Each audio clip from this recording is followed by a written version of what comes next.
On my 69th birthday, my son sent me a text. It contained just 2 sentences, and his wife even liked the message. That single text ended up costing them their access to a $30 million family fortune. What happened next is a story about what happens when you mistake a father's kindness for a fool's weakness. If you believe that families should be built on respect, not entitlement, then please like this video and subscribe to the channel. Let me know in the comments where you're listening from, because I want to know how far this story travels. It all began on the quietest birthday of my life. The silence was the first thing you'd notice. In a house like mine, a sprawling custom-built home in the Green Hills of Connecticut, silence is an achievement. It's a testament to thick walls, insulated windows, and a life carefully curated to keep the noise of the world at bay. But on this particular evening, the silence wasn't peaceful. It was heavy. It was the sound of absence. I sat in my leather armchair, the one my late wife Anna always said made me look too serious, and stared at the grandfather clock in the hall. Its steady rhythmic tick was the only thing marking the passage of time. 68 years had come and gone. Now the 69th was slipping away 1 second at a time, unnoticed by the 2 people who mattered most. My phone lay dark on the polished oak table beside me. I'd picked it up a dozen times, my thumb hovering over the contacts, only to set it down again. They're busy, I told myself. Leo has that new project, and Chloe is probably planning another one of her charity galas. It was an excuse, and a poor one at that. A son doesn't forget his father's birthday. Not unless he is taught to. Or perhaps not unless he has been given so much that there's nothing left to be grateful for. The house was filled with ghosts of a happier time. I could almost hear Leo's childhood laughter echoing from the staircase, or see Anna arranging flowers on the mantelpiece, her smile brightening the entire room. After she was gone, I had poured everything I had left into our son. I saw it as my duty, my final promise to her. I had provided. I had enabled. I had given him a life free of the hardships I had faced building my architectural hardware empire from a dusty workshop into a national brand. I had given him everything I realized with a slow, sinking feeling, except for a reason to respect the man who had provided it. Finally, the ache of loneliness became too much to bear. I wasn't looking for a gift or a party. I just wanted a connection, a simple acknowledgement that I still existed in their world. With a sigh that seemed to carry the weight of the last decade, I picked up the phone. My fingers felt clumsy as I typed out the message. I read it over and over, deleting words, trying to make it sound casual, anything but desperate. In the end, I settled on something simple, something a father says to his son. Just wanted to say I love you both. Hope you're having a good week. I hit send before I could second-guess myself again. For a moment I felt a flicker of relief. The message was sent. The silence was broken. Now I just had to wait. I didn't have to wait long. Less than a minute later, my phone buzzed on the table. A surge of warmth and hope shot through me. He replied. He remembered. Maybe they were just busy. Maybe I was just an old man getting sentimental and overthinking everything. I smiled to myself as I reached for the phone, my heart feeling lighter than it had all day. Then I read the message. The screen glowed in the dim light of the living room, illuminating 2 sentences that felt colder than the October air outside. We need space from you. Please don't reach out anymore at all. I read the words once, then twice. I felt the air leave my lungs as if I'd been punched in the chest. It wasn't the anger or petulance of a young man having a bad day. It was a dismissal. It was a corporate, sterile, HR-approved termination of a relationship. It was an execution. My son had just fired his father. My mind went numb. I couldn't process the cruelty of it. Space for 20 years after his mother died, my life had revolved around giving him a foundation to build his own. But I had made a terrible mistake. I hadn't given him a foundation. I had given him a fully furnished penthouse, and he was now complaining about the landlord. As the initial shock began to subside, my eyes focused on a small detail below the text bubble. a detail that took the cold cruelty of the message and dipped it in poison. It was a small red heart icon, and next to it 2 words, "Chloe liked this message." That was the moment everything broke. The heartbreak I felt wasn't a loud shattering sound. It was a quiet, deep fracture, the kind that splinters a solid foundation until the whole structure is compromised. Chloe, his wife. The woman whose lavish wedding I had paid for without blinking, the one who drove a Range Rover I had bought her as a birthday present. Her liking that message wasn't just agreement. It was applause. It was a digital high five for her husband's cruelty. In that moment, I saw their partnership with blinding clarity. They weren't just a couple. They were a team united in their entitlement. The memories, the ones I had pushed aside for years to keep the peace, came flooding back. They weren't individual events anymore. They were connected dots forming a perfect, ugly picture.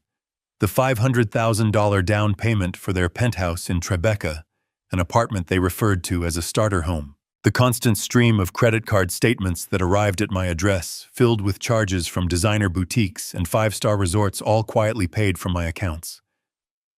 I remembered the phone call just 6 months ago.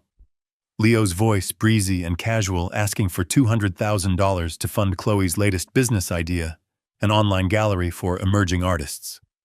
He'd presented it not as a request, but as a notification of a withdrawal.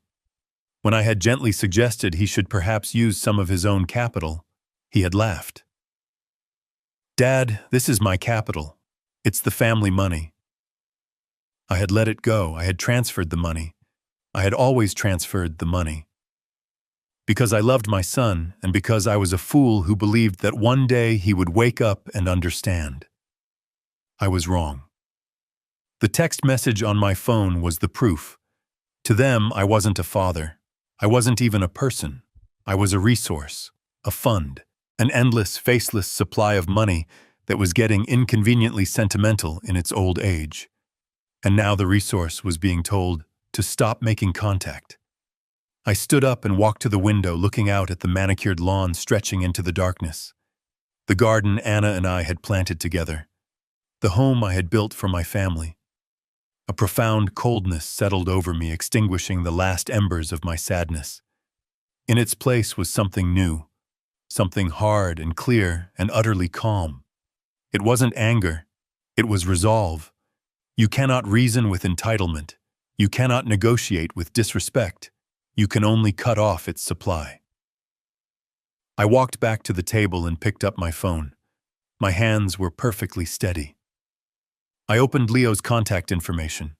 I scrolled down to the bottom and pressed the button that said, "Block this caller." A confirmation message popped up.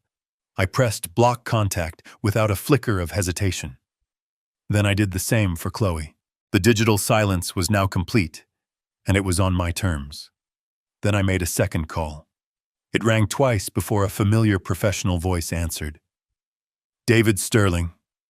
"David, it's Elias," I said, my voice even and calm. "Sorry to call so late." "Elias, no trouble at all. Everything all right?" There was a note of concern in his voice. David had been my lawyer and my friend for 30 years. He had drafted my will, set up my company, and most importantly, he had set up the Thorne Family Revocable Trust. "Everything is perfectly clear," I replied. "We need to meet, first thing tomorrow morning.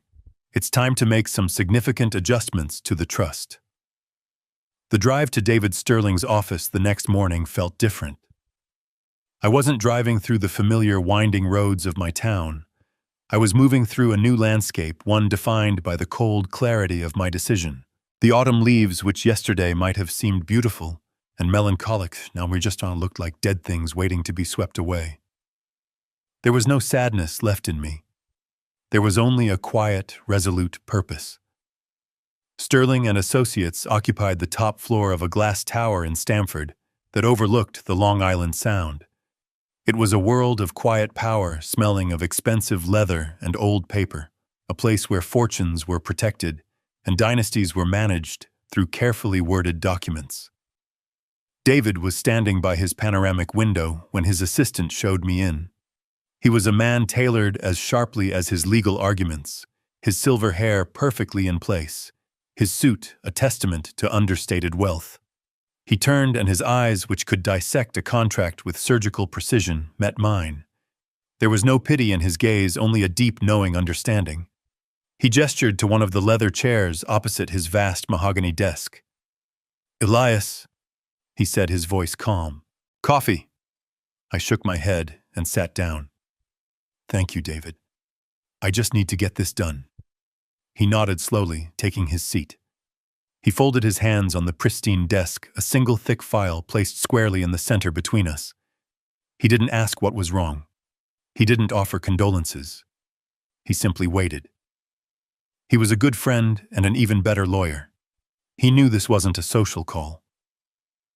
I explained the events of the previous night, not with the trembling voice of a heartbroken father, but with the detached precision of a client reporting a breach of contract.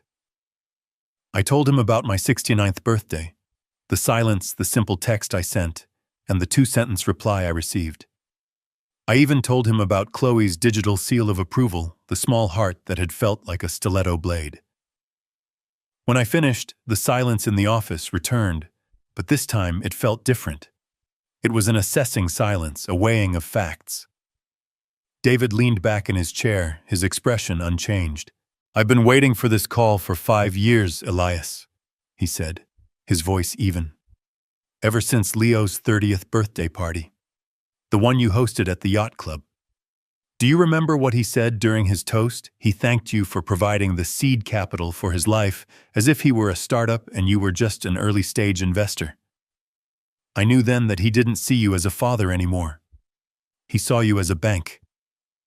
And Chloe, she's not just a beneficiary of that bank, she's the chief financial officer."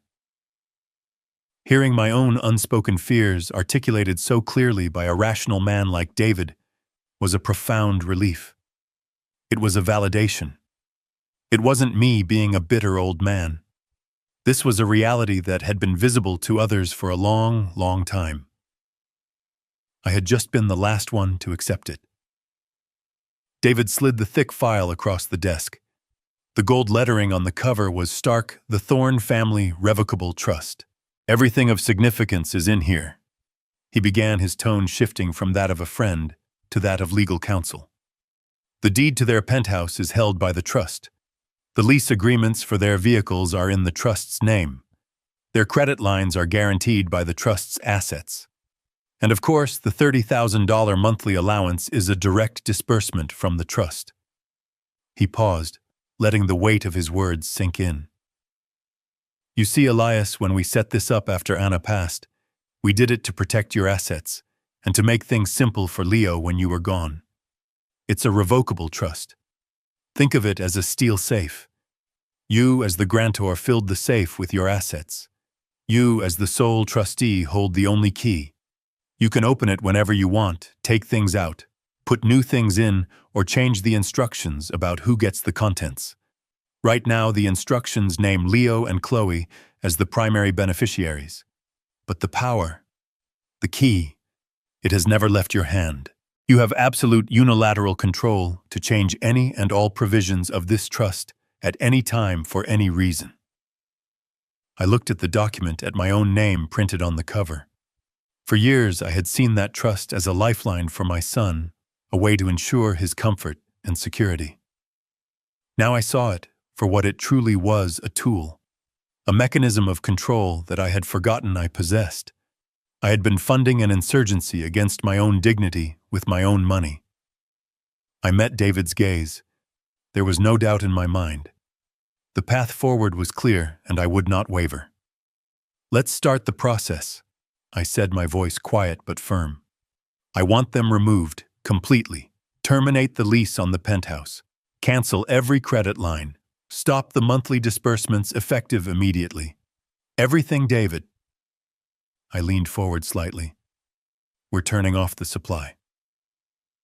While I was in David's office setting the board, the first pieces were already being knocked over miles away in Manhattan. The game had begun, and my son and his wife had no idea they were even playing.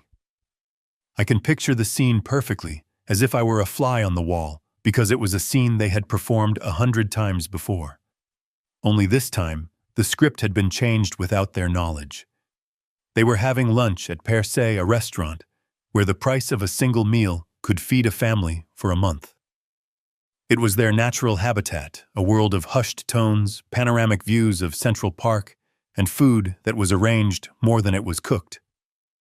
Chloe was likely taking an artfully composed photo of her truffle-dusted risotto for her social media followers, while Leo swirled a $1,000 bottle of wine pontificating to the sommelier about its subtle notes of oak and blackberry. They were performing the role of wealthy, influential people, a role they had mastered, without ever having to read the source material of hard work or consequence. The meal concluded as it always did, with laughter and the quiet, respectful placement of a leather-bound bill folder on their table. Leo would have picked it up with that casual air of ownership. He had a gesture he'd learned from watching me, but without understanding the weight behind it. He wouldn't even have looked at the 4-figure total. Why would he? The money wasn't real to him.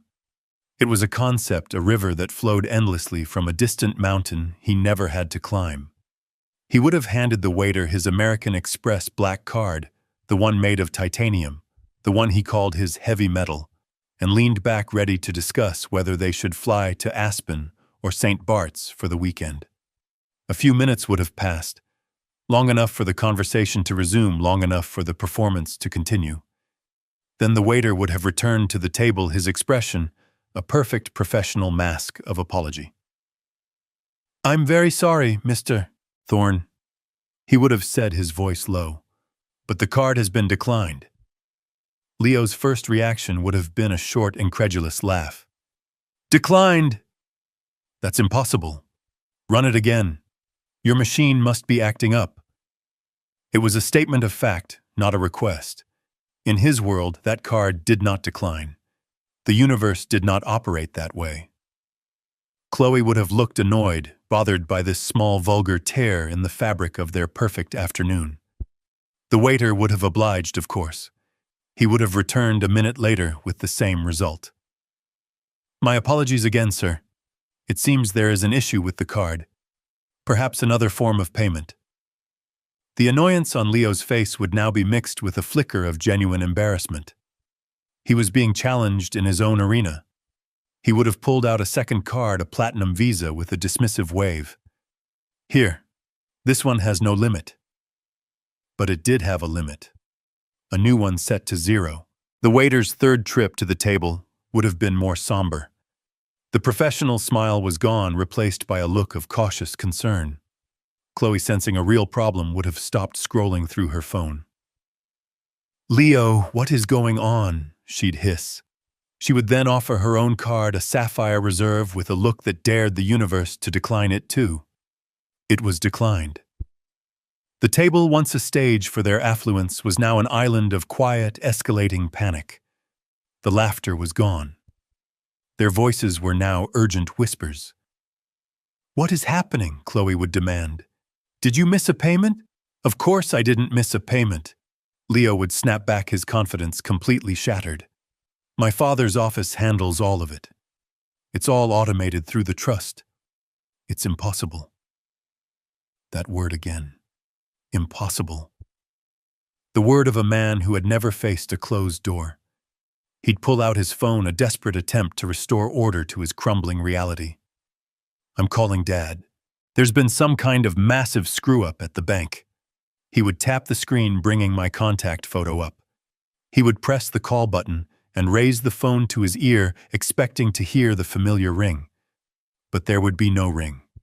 Just the flat, immediate silence of a call that goes straight to voicemail. His brow would furrow in confusion. He would try again. Same result. The connection was instantly severed.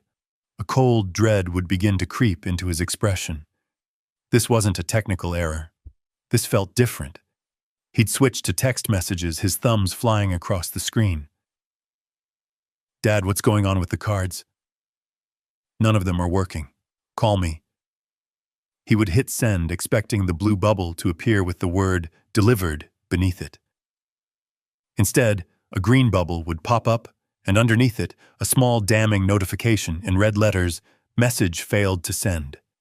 He would stare at it, his mind refusing to connect the dots. Then he'd try again, and again, the red letters mocking him each time. And then the horrifying realization would dawn on him. This wasn't a network issue. This wasn't a banking error. This was a wall. A deliberate, impenetrable wall. He had been blocked. "He blocked me," he would whisper, his voice hollow with disbelief. "My own father blocked my number." Chloe's face would have turned pale beneath her expensive makeup. The problem was no longer about paying for lunch. It was existential. Why would he do that? "What did you do?" she would ask, her voice sharp with accusation.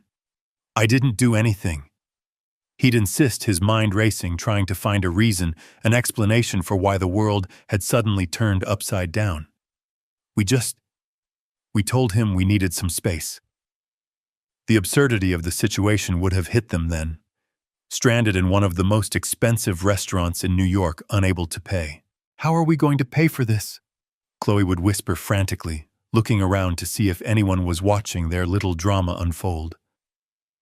"The mortgage payment is due on the 1st, Leo, and the lease on my Range Rover. What are we going to do?" A desperate hope would flicker in Leo's eyes.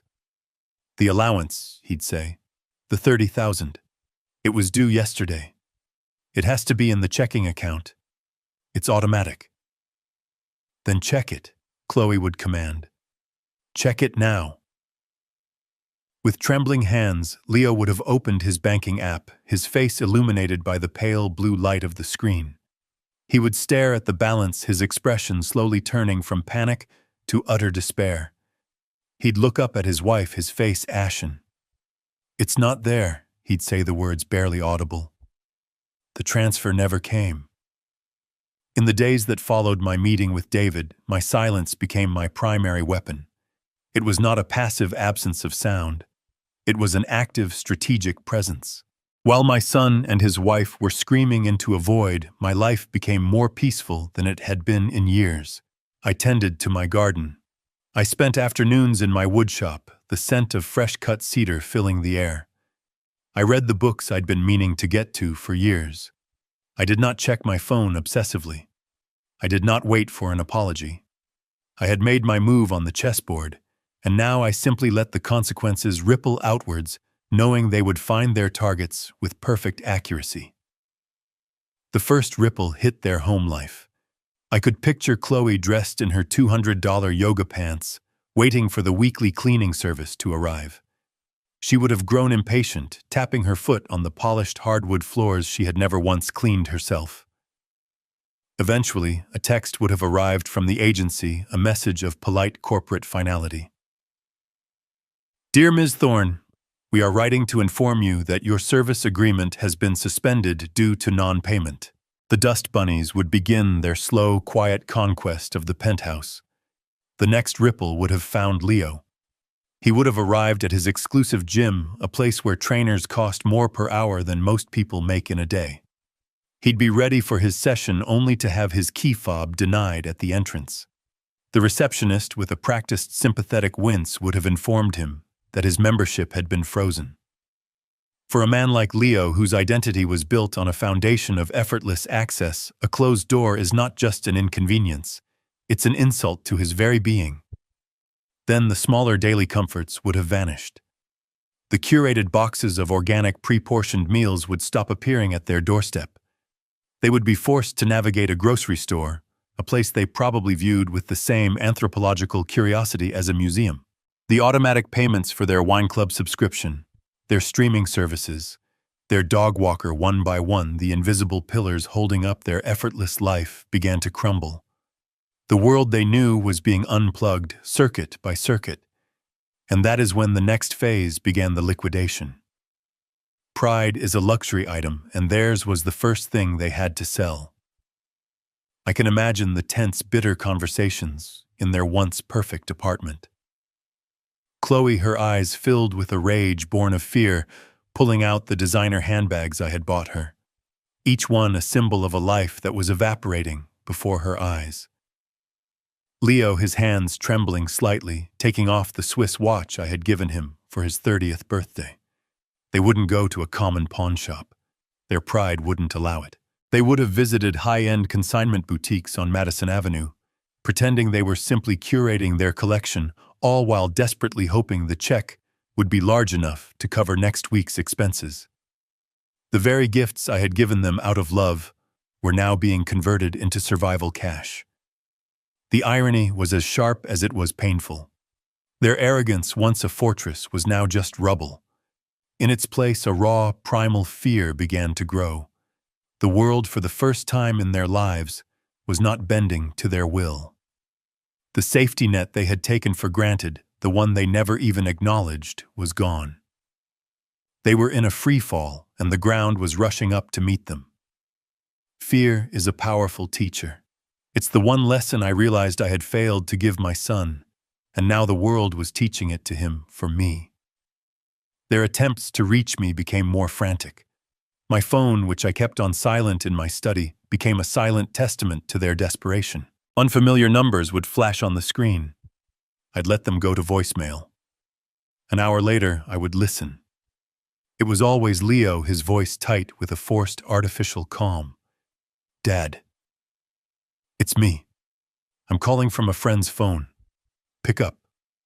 This isn't funny anymore. We need to talk." The word need was still there. He still believed he was in a position to make demands. More calls came. More texts from numbers I didn't recognize, each one more urgent than the last. They were a frantic storm beating against the stone walls of my silence. But inside those walls I was at peace. I didn't need to block these new numbers. My silence was the only block necessary. It was my answer to every question, my response to every demand, and my rebuttal to every accusation. It was a constant, unwavering, and deeply unsatisfying no. They had asked for space. I was simply giving it to them in a way they had never expected. A month passed. For me, it was a month of quiet routine and newfound peace. For them, it was a month of slow-motion drowning. David kept me informed of the key developments, not out of a sense of gossip, but as a matter of legal record. I knew the money they'd gotten from selling their trinkets wouldn't last. It was like using a teacup to bail out a sinking yacht. They were patching small holes while a gaping chasm was opening up beneath the waterline. And after 30 days of silence, I knew the real storm was about to hit. It arrived in the form of a single piece of paper. It would have been taped to the heavy imported wood of their penthouse door. An official notice from the building's management company, its stark black and red lettering, a violent contrast to the serene elegance of their hallway. It was a notice to vacate for non-payment of rent. I can imagine the moment Leo found it. The confusion, the immediate assumption that it was a mistake, a clerical error meant for someone else. Then the dawning horror as he read the details. Tenant name, the Thorne Family Trust. Amount overdue 2 months' rent totaling $60,000. Chloe's reaction would have been disbelief followed by pure rage. "Rent?" She would have shrieked, the word foreign and insulting on her tongue. "What do you mean rent? We own this place, your father bought it for us." And that would have been the moment of true, soul-crushing revelation for my son. He would have had to admit the truth, perhaps, for the first time, even to himself. I thought he did," he'd stammer. "He always just handled it." They were living in a gilded cage and had never once thought to ask who held the key. The foundation of their entire life, the very floor beneath their feet, wasn't solid ground. It was a rental agreement, and the lease had just expired. The security they had felt was an illusion, and it had just vanished. As if the universe had decided to choreograph their downfall with maximum efficiency, the second blow landed that very same afternoon. Reeling from the eviction notice, their world shrinking to the four walls, they had less than 30 days to vacate. Chloe must have decided she needed to escape. Maybe she was going to a friend's house to complain, or to her mother's to cry. She would have stormed out of the building, her face a mask of fury, and walked towards the spot where she always left her white Range Rover. But the car wasn't there. In its place was a tow truck, its yellow lights flashing with a kind of cheerful indifference.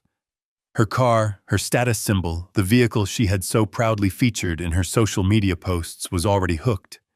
Its front wheels lifted ignominiously off the pavement. A man in a jumpsuit with a clipboard would have met her protests with a shrug. He had the paperwork. The vehicle was being repossessed. Lessee the Thorne Family Trust. Account status.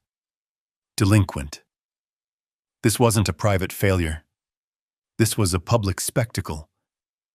The doorman who had for years rushed to open her door would have watched with a carefully neutral expression. Neighbors would have peered from their windows. It was the ultimate social humiliation, a real-time downgrade of her entire existence played out on the streets of Manhattan. She could scream, she could threaten, she could cry. It wouldn't matter. The man with the clipboard held all the power. The truck would have groaned, pulled away from the curb, and taken the last vestige of her curated life with it. That was the breaking point. The 1-2 punch of losing their home and their transportation in the span of a few hours shattered whatever composure they had left. Panic in the face of a declined credit card is one thing. The terror of impending homelessness is another entirely. A person's true character isn't revealed in comfort. It's forged in crisis. I had provided my son a lifetime of comfort. Now the crisis would finally reveal the man I had raised. Their options had dwindled to nothing. They had no allies to call, no hidden funds to access. There was only one car left, Leo's sedan. And there was one last desperate and foolish idea. The source of their problem was also in their minds the only possible solution. They had been trying to fight my silence from a distance. Now they would bring the war to my doorstep. I imagined the final conversation in that empty, echoing apartment was short and grim. All the blame and accusations had likely been exhausted, leaving only the raw, metallic taste of desperation. Leo, his face pale and his eyes burning with a new, dangerous energy, would have grabbed the last set of car keys off the marble countertop. He would have looked at Chloe, his partner, in a collapsing empire. "Get in the car," he'd say, his voice devoid of its usual arrogance, replaced now with the sharp edge of a man with nothing left to lose. "We're going to Connecticut. He can't ignore us if we're standing on his front lawn. He has to face us." The drive from Manhattan to my home in Connecticut takes about an hour without traffic. For them, I imagine it was an hour filled with a volatile mix of rage, fear, and a desperate flickering hope that a face-to-face confrontation could change things. They still operated under the delusion that their presence, their emotions, held some power over me. They were coming to my home to make a scene, believing that shame or guilt would be the key to opening the vault. They failed to understand that the man they were coming to see no longer lived there. I was in the rose garden when they arrived. My security system had given me a quiet, discreet notification on my watch a few minutes earlier: vehicle approaching. I didn't need to check the cameras. I knew who it was. The garden was my sanctuary, the place Anna and I had designed together decades ago. Each rose bush had a name, a history. Tending to them was a form of meditation, a slow, deliberate act of creation and maintenance. That day I had put on my noise-canceling headphones, selecting a playlist of Bach's cello suites. The rich, orderly music filled my head, a perfect soundtrack for the task at hand. The world outside, that music outside the 10-foot stone wall that surrounded my property, simply ceased to exist. I knew they were at the front gate. I could imagine the scene without seeing it. Leo's hand jabbing at the intercom button with increasing force. Chloe pacing on the gravel driveway, her expensive shoes ill-suited for a battle she was about to lose.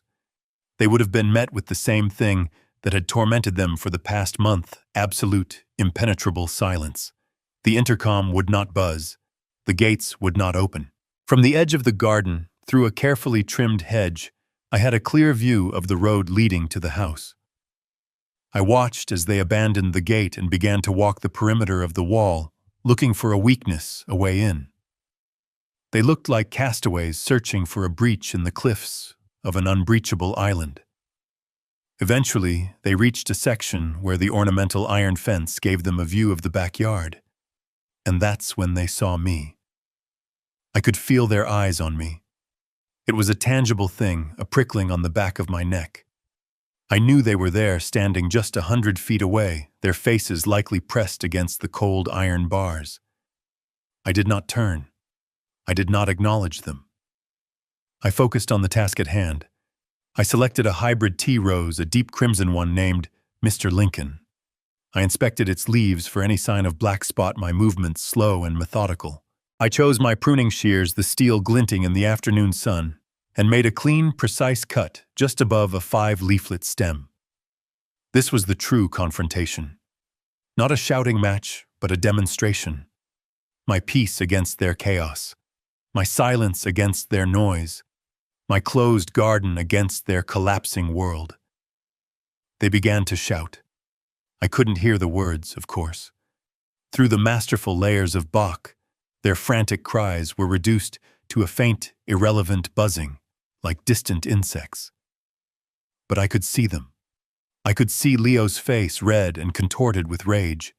I could see Chloe's frantic gestures, her hands pleading one moment and balled into fists the next. They were putting on a grand performance of desperation, but the audience couldn't hear them. They were screaming into a soundproof room. Their power, the emotional leverage they had always held over me, was gone. Their words, which had once been able to cut me to the core, could no longer even reach my ears. They must have gone on like that for 10 minutes, their energy eventually giving way to a ragged, hopeless exhaustion. And that's when the security car arrived. My system is programmed to automatically alert the local patrol if the gate intercom is pressed more than 5 times in a minute, or if a vehicle lingers for more than 10. A sleek black sedan with the logo of the security firm on its side pulled up quietly behind their car. A uniformed officer, a man named Marcus, who had patrolled this neighborhood for years, got out. He was the embodiment of professional calm. He didn't rush or escalate the situation. He simply walked over to them, a polite but immovable presence. I couldn't hear the exchange, but I could read the body language. Leo's initial aggressive posture, Chloe's tearful, dramatic appeal, and Marcus's patient, unshakable stance.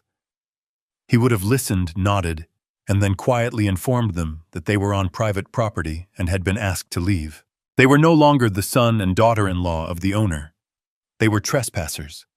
The defeat was absolute. There were no more cards to play. They slumped back to their one remaining car, all the fight gone out of them, and drove away. Marcus's car waited until they were out of sight before pulling away itself. The silence returned, this time deeper and more complete.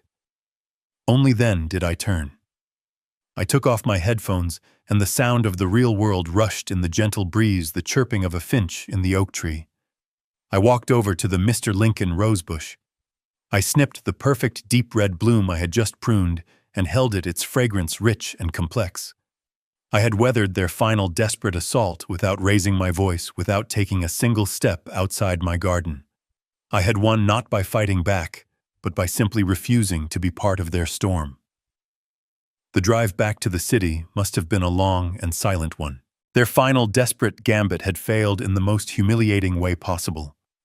They had brought all their fury and desperation to my door, and had been turned away not by an angry confrontation, but by a wall of serene indifference. They had been dismissed. Their power was gone, their resources were gone, and now their hope was gone. What followed was the inevitable final stage of their collapse, the complete unraveling. It began that evening. It was a storm of communication directed at a man who was sitting peacefully in his study reading a book on Roman history. The calls came from numbers I didn't recognize, one after the other, a frantic digital assault. I had set my phone to automatically silence and log any calls not from my contact list. I didn't have to lift a finger. The technology did the work, acting as a silent digital butler, turning away unwanted guests at the door. It wasn't until the next morning, as I drank my coffee and watched the sunrise paint the sky, that I decided to review the events of the night. Not out of concern, but out of a need for documentation. I opened my voicemail and I listened. The first message had come shortly after they would have gotten back to the city. Leo's voice was raw, ragged with fury. "You think this is a game? You think you can just hide behind your walls and your security guards? You can't do this to us. This is our life you're destroying. My wife is a wreck. We're losing everything. Do you even care after everything you were supposed to do for us?" The entitlement was still there, buried under the anger. The belief that I owed him this life of luxury. An hour later, another message from a different number. The tone had shifted. The anger was gone, replaced by a syrupy, cloying layer of fake concern. It was a performance, and a bad one at that. "Dad, it's me. Leo, we're worried about you. Seriously, not answering your phone, hiding away in your garden. It's not like you. We're worried about your health. Are you okay? Are you lonely? Please just let us know you're safe. That's all we want." I shook my head slowly at the transparent manipulation. They weren't worried about my health. They were worried about the health of their bank account. The messages continued throughout the night, a descending spiral into utter desperation. The final one, left sometime around 3 in the morning, was almost unrecognizable. The voice was hoarse, broken. All the anger and pretense had been stripped away, leaving only the sound of a man completely defeated. "Dad, please," he whispered, and I could hear the sound of Chloe crying softly in the background. "Please, I'm sorry. Okay, I'm truly sorry. For the text, for everything. We were stupid. We made a mistake. A terrible, terrible mistake. We'll do anything to make it right. I'll get a job, a real one, I swear. We'll pay you back. Just, please don't do this. Don't throw us away. We're your family. Please, Dad. Just call me back." After listening to the last pathetic plea, I exited the voicemail and opened my phone's blocked call registry. My system keeps a log of all incoming activity. I scrolled through the entries from the previous night. Page after page of blocked calls from a handful of unknown numbers, all time-stamped between 7 p.m. and 4 a.m. At the top of the screen, the phone's software had tallied the total. The number was precise: 109. 109 desperate, futile attempts to breach the walls of my resolve. I set the phone down. The experiment was complete. The data was collected. It was time for the final phase. I picked up the phone again and made a single call. "David," what I said when he answered. "It's time. Send them the email." A few hours later, message would have appeared in their inbox, an electronic dove in the midst of their flood of despair. It would have come not from me, but from the formal, intimidating address of Sterling and Associates. The subject line would have been simple: "Meeting regarding the Thorne Family Trust." The message itself was brief, professional, and devoid of any emotion. "Dear Mr. Thorne and Ms. Thorne, on behalf of my client, Elias Thorne, I am writing to invite you to a meeting to discuss the future of the Thorne Family Trust. The meeting will be held at our offices this Friday at 10:00 a.m. sharp. Please confirm your attendance at your earliest convenience." I knew exactly how they would interpret that email. They would not see the cold legal formality. They would not recognize the language of a summons. They would see it as a white flag of surrender. They would believe that their campaign of desperation, their 109 calls, their pathetic apologies, had finally worked. They would think they had broken me. They would believe they were coming to my lawyer's office to negotiate the terms of their reinstatement. They had no idea they were simply coming to sign their own death warrant. The morning of the meeting, I arrived at David's office an hour early. We sat in his private study, the final notarized documents resting between us on his desk. There was no last-minute hesitation, no flicker of doubt. The preceding month had only solidified my resolve. David reviewed the sequence of events one last time, not as a friend questioning my choice, but as a lawyer ensuring the execution would be flawless. "Are you ready, Elias?" he asked. I looked out the window at the city below, a sprawling ecosystem of cause and effect, of actions and consequences. "I've been ready for a long time," I said. "Let's go to the conference room." The room was designed to intimidate. It was a long, narrow space dominated by a single colossal slab of mahogany, polished to a mirror shine. One wall was entirely glass, offering a dizzying panoramic view of the city. It was a room that made you feel small, a place where multi-million-dollar deals and bitter corporate divorces were finalized with the stroke of a pen.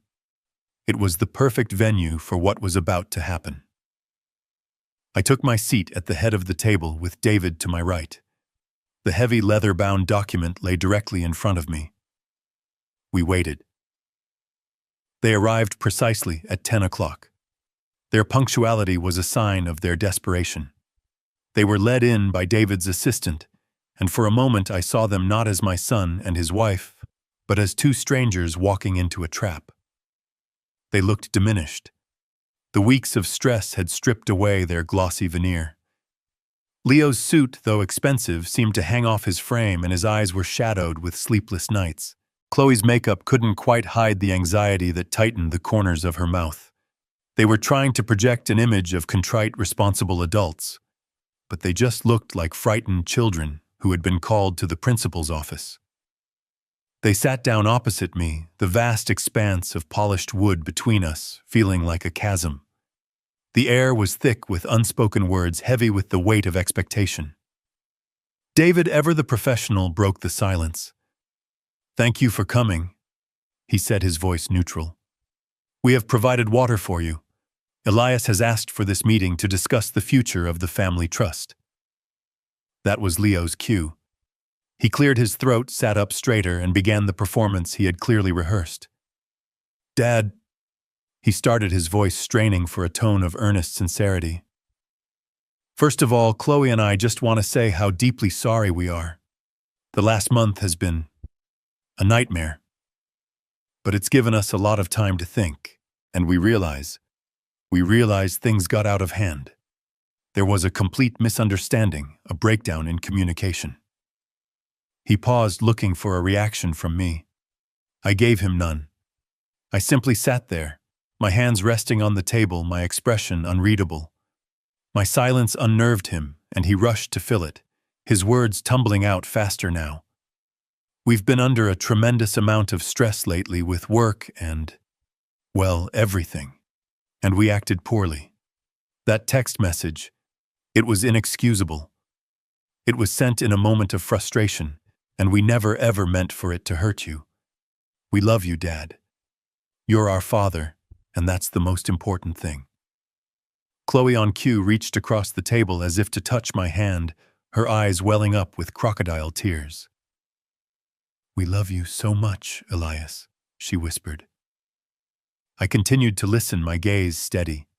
His speech was a masterpiece of evasion. It was filled with we and us, with external pressures and mutual misunderstandings. There was no ownership, no real accountability. He wasn't apologizing for what he did. He was apologizing for how I had reacted. He was apologizing because he was desperate, because his entire world had been taken away and he wanted it back. He spoke for another 5 minutes, his monologue winding through a maze of flimsy excuses and hollow promises about how things would be different from now on. When he finally sputtered to a stop, the silence that fell upon the room was even heavier than before. He looked at me, his eyes pleading, searching for a sign of forgiveness, a crack in my resolve. He was waiting for a conversation, a negotiation. He was expecting me to list my grievances, to demand new terms, to engage in the familiar emotional dance we had done so many times before. I let the silence stretch, letting their discomfort build to an almost unbearable level. Then, with a slow, deliberate motion, I placed both my hands on the leather-bound document in front of me. The sound of my palms on the smooth cover was the only noise in the room. I did not raise my voice. I did not argue with his points or dissect his insincere apology. There was nothing left to debate. I pushed the document forward. It slid across the mirror-like surface of the table, its weight making a soft, hissing sound as it traveled the distance between us. It came to a stop directly in front of Leo. He stared down at it as if it were a venomous snake. Then for the first time in the meeting, I spoke. My voice was calm, level, and completely devoid of the emotion he had been trying so hard to provoke. "Thank you for sharing that, Leo," I said. "I have listened. Now I would like you to look at this." I tapped a finger on the embossed gold lettering on the cover. "This is the amended and restated Thorne Family Revocable Trust. I believe it will answer all of your questions about the future." With trembling hands, Leo reached for the document, Chloe leaning in so close their heads were nearly touching. They opened the leather cover. I watched them as their eyes scanned the dense pages, flitting past the complex legal jargon, the paragraphs of impenetrable lawyer speak. They weren't reading for comprehension. They were searching for the numbers, for the familiar clauses that had been the bedrock of their entire adult lives. Their fingers fumbled as they turned the pages, a frantic search for a reality that no longer existed. I decided to guide them. My voice cut through their panicked silence, calm and clear. "You can turn to page 12, I said. "Section 3. It's the section on primary beneficiaries. I believe you'll find it has been simplified." Leo's finger traced the lines of text, his breathing growing shallow. I gave him a moment to find it. Then I continued laying out the facts with the dispassionate precision of a surgeon announcing a terminal diagnosis. "As you can see," I explained, Clause 3.1, which previously named you Leo and you Chloe as the sole and primary beneficiaries of this trust, has been legally and irrevocably removed." Chloe let out a small choked sound. Leo just stared at the page as if willing the words to rearrange themselves. "Furthermore," I continued, my voice unwavering, "Clause 3.2, the provision which stipulated the terms of the monthly $30,000 allowance and the payment of all associated credit lines and leases, has been deleted in its entirety. There are no longer any financial provisions for either of you in this document." The silence in the room was absolute. The only sound was the faint hum of the city traffic far below. Finally, Chloe looked up, her face a mask of utter disbelief. The question she asked was the last gasp of her lifelong entitlement, the final dying twitch of a worldview that had just been rendered extinct. "So," she stammered, her voice a reedy whisper, "so where does the money go?" I allowed myself a slow, deliberate motion. I turned a page in my own copy of the document, the crisp sound of the paper echoing in the quiet room. "An excellent and practical question, Chloe," I said. "If you will both turn to page 15, you'll find the new Clause 4.1. It outlines the Trust's revised primary directive and sole beneficiary." They fumbled to the page. They saw the new title, the new name, but they didn't understand. So I told them. "The entirety of the Trust's assets, an estimated $32 million, will now be transferred to establish a new perpetual endowment. It will be called the Thorne Next Generation Scholarship." Before they could even process the name, David Sterling spoke for the first time, his voice adding a layer of cold legal finality. "The scholarship," David clarified, reading from a summary sheet, "is a full-ride endowment in perpetuity. It will cover all tuition, room, and board for students from low-income backgrounds who have demonstrated exceptional merit and wish to pursue degrees in business administration and industrial design at Connecticut State University." David's words hung in the air, each one a hammer blow. I let the silence stretch for a beat, and then I delivered the final fatal twist. I looked directly at my son. The boy I had raised, the man he had become, the failure he had chosen. "That's the school you dropped out of, Leo," I said, my voice perfectly level. "After I paid for 2 full years, I thought it was about time someone actually graduated from there with a Thorne family investment. And that was it. The collapse was total." Chloe made a sound like a wounded animal. Leo's face, already pale, drained of all remaining color. He looked not just beaten, but erased. It wasn't just that the money was gone. It was that his greatest personal failure, the opportunity he had squandered out of laziness and arrogance, had been taken from him and immortalized as a monument to someone else's success. The foundation of his new life would be built upon the rubble of his old one.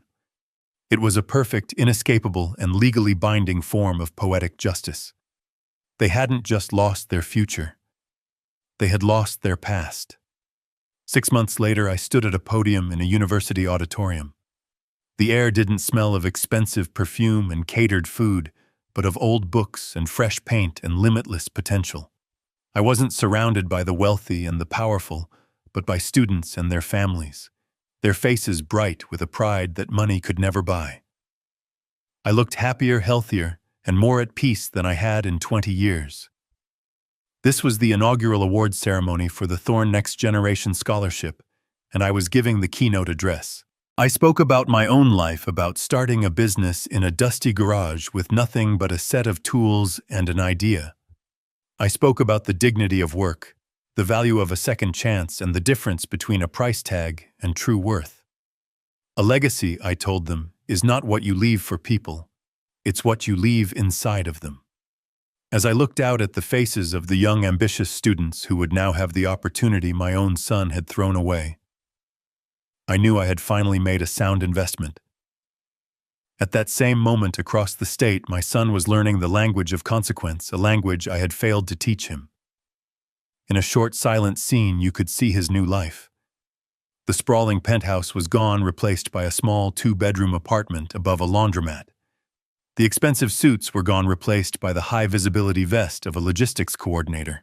I saw him on a loading dock, a clipboard in his hand, looking tired but focused, his shoulders squared with a responsibility he had never known. And Chloe, her social media empire, a distant memory, was now managing a boutique clothing store in a suburban mall. I saw her patiently folding sweaters, her expression strained but resilient. The false glamour of her old life replaced by the stark reality of an hourly wage. Their life was no longer beautiful or easy. It was difficult, it was a struggle, and for the very first time it was theirs. Their relationship, I imagined, was a tense and fragile thing, but it was being rebuilt on the solid, unforgiving ground of reality. As I finished my speech and the applause filled the auditorium, my final thoughts were a quiet voiceover, a letter to the past. I had spent 30 years of my life writing checks. I finally realized it was time to start building a legacy. The last and most important gift I ever gave my son wasn't money.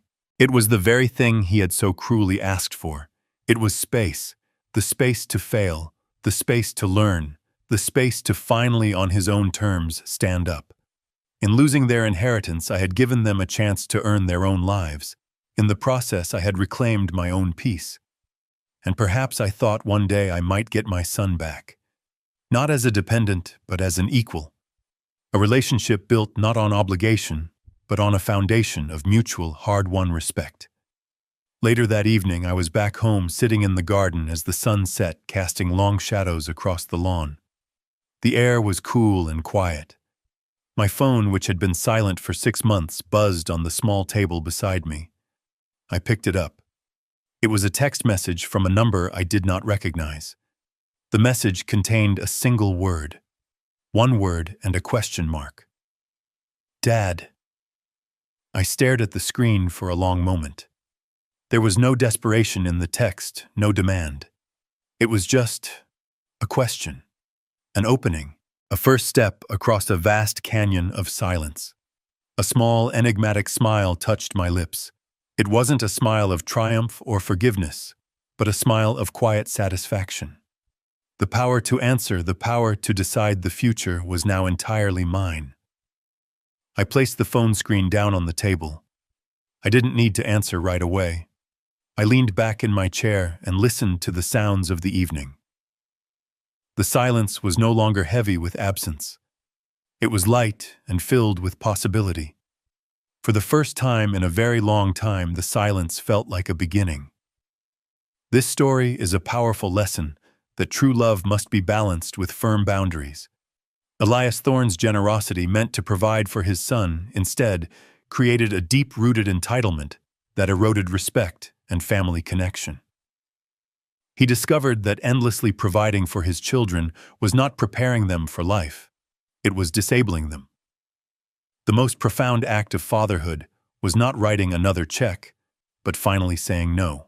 By doing so, he gave his son the most difficult but valuable gift of all, the opportunity to face consequences, discover his own strength, and build a life of his own. Share your thoughts in the comments below. Do you believe setting hard boundaries is sometimes the greatest act of love?